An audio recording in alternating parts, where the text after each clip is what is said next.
ওয়াসসালামু আলা সাইয়্যিদিল মুরসালিন ওয়া আলা আলিহি ওয়া আসহাবিহি আজমাইন। সম্মানিত সভাপতি,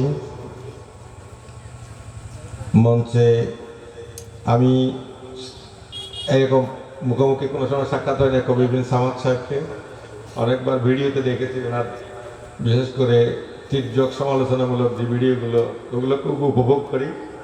আজকে পাশে পেয়েছি, আজকে প্রধান ওয়াইজ, এবং এখানে গুজপুর থানার সম্মানিত আমির সাহেব আছেন, অধ্যাপক জাহাঙ্গীর সাহেব, গুজপুর থানার সম্মানিত অ্যাসিস্ট্যান্ট সেক্রেটারি জনাব আবু তাহের সাহেব, এবং দূর মধ্যপ্রাচ্য থেকে চলে আসছেন আমাদের গোলাম রব্বানী সাহেব, ওনার প্রতি বিশেষ আমাদের শফি নদী সাহেবকে আপনারা দেখেছেন ইতিমধ্যে, অন্যান্য বুজুর্গ ওলামায়ে কেরাম, শিক্ষক সমাজের অনেকে এখানে আছেন, এবং এখানকার এলাকার বিশিষ্ট ব্যক্তিবর্গ সম্মানিত, এবং এখানে উপস্থিত যুবক ভাইয়েরা, দূর থেকে যারা আমার কথা শুনছেন, মা বোনেরা এবং বাজার সহ অন্যান্য জায়গায় যারা অবস্থান করছেন, সম্মানিত মুরব্বীরা ভাইয়েরা, আসসালামু আলাইকুম ওয়া রাহমাতুল্লাহি ওয়া বারাকাতুহু। আসলে আমি পুরোটা থাকতে পারলে ভালো হতো। আমি ওই যে বললাম কবি বিন সামাদ সাহেবের ভিডিও শুনেছি এবং মাঝে মধ্যে ওনার তির্যক সমালোচনামূলক ব্যঙ্গাত্মক যে ভিডিওগুলো এগুলো খুব এনজয় করতাম। তো ওনার সামনে এখন ওনাকে সাথে পেয়ে এখন না থেকে চলে যাচ্ছে, খুব বঞ্চিত মনে করবো। কিন্তু আমার জন্য পথে পথে লোক অপেক্ষা করছে, তো ওদের কষ্ট হচ্ছে, এখনও অপেক্ষায় আছে অনেকে। এই জন্যে আমি ক্ষমা চেয়ে নিচ্ছি। তো বক্তব্য বেশি রাখবো না, আমি দুটা কথা বলি।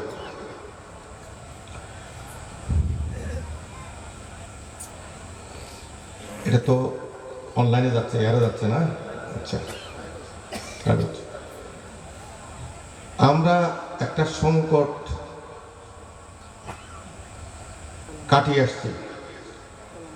দীর্ঘ 17-18 বছর যে নির্যাতন নিষ্পেষণের যাতাগুলো পৃষ্ঠ হয়েছিলাম, যে স্বৈরাচারের গুম খুন এগুলো কোনো ব্যাপারই ছিল না। আমার এখনো চোখে পড়ে পদ্মা, এই যে মেঘনা নদীতে আমাকেও আটকে ফেলছিল, আল্লাহ আমাকে সেভ করছেন। বাসের থেকে লোক নামাই ফেলতো, নামাই ফেলার পরে ঢাকা সিটি রোডে হাইওয়ে বাস থেকে নামাই ফেলতো। আমাকে একদিন আটকাইছে, কী জন্য আমার জন্য ছেড়ে দিল। তো আমাকে পুরো বাস শুদ্ধ লোকেরা যখন আমাকে ছেড়ে দিল, কেন তারা চলাফেরা করেন, কেন বাসে চলাফেরা করেন, আমি মনে করছি আমাকে কেউ চিনে না, আমি একা। কিন্তু পুরো বাস শুদ্ধ লোকেরা আমাকে এইবার বলছে যে কেন আপনারা চলাফেরা করেন, আপনারা জানেন আপনাদের জীবন ঝুঁকিপূর্ণ। তো আমাকে কেন ছেড়ে দিয়েছে আমি জানি না, এরকম। তো ওখানে কি হতো, মানুষের পেট কেটে ওখানে ইট ঢুকাই দিয়ে বস্তা সহ তারপরে বেঁধে নদীতে ডুবাই দিত, এবং হরদম হইতে গেল অনেকদিন। আবার পৌঁছে এই লাশগুলো বেশি হতো। আমাদের পতেঙ্গা সি বিচ এরকম লাশ পাওয়া যেত। কত মা বাবার বুক খালি করছে, ওনারাও জানেন যে ওনাদের প্রিয় মানুষটি কোথায় হারিয়ে গেছে। এই জালেম স্বৈরাচারের আজকে কি পরিণতি আল্লাহ আমাদেরকে দেখাচ্ছে। আল্লাহ তাআলার কীরকম অনুগ্রহ এই জাতির প্রতি, কীরকম আল্লাহ তাআলার পক্ষ থেকে আমাদের প্রতি অনুকম্পা, আমাদের প্রতি রহমত আমরা কল্পনা করতে পারি? চিন্তা করে দেখেন। আজকে বাংলাদেশের চট্টগ্রাম অঞ্চল খুবই একটা নাজুক পরিস্থিতির মধ্যে আমরা আছি। আমরা সবাই পার্বত্য চট্টগ্রাম বিষয়টা জানি। আমরা ফেনী নদীর কূলে 900 একর জায়গা দেওয়া হয়েছে, সেখানে কি স্থাপনা হয়েছে, কি হচ্ছে,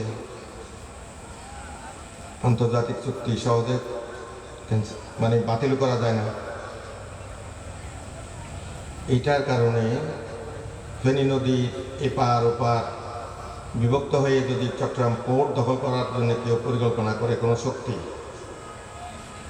আধা ঘন্টা সময় লাগবে চারিদিক থেকে চট্টগ্রাম পোর্টে চট্টগ্রামটাকে অকুপাই করতে। কারণ রাস্তাঘাট এইভাবে করে নির্মাণ হয়েছে অনেকটা পরিকল্পিতভাবে, আমরা কোনোদিন খেয়ালও করি নাই। আমরা যারা খেয়াল করছি আমরা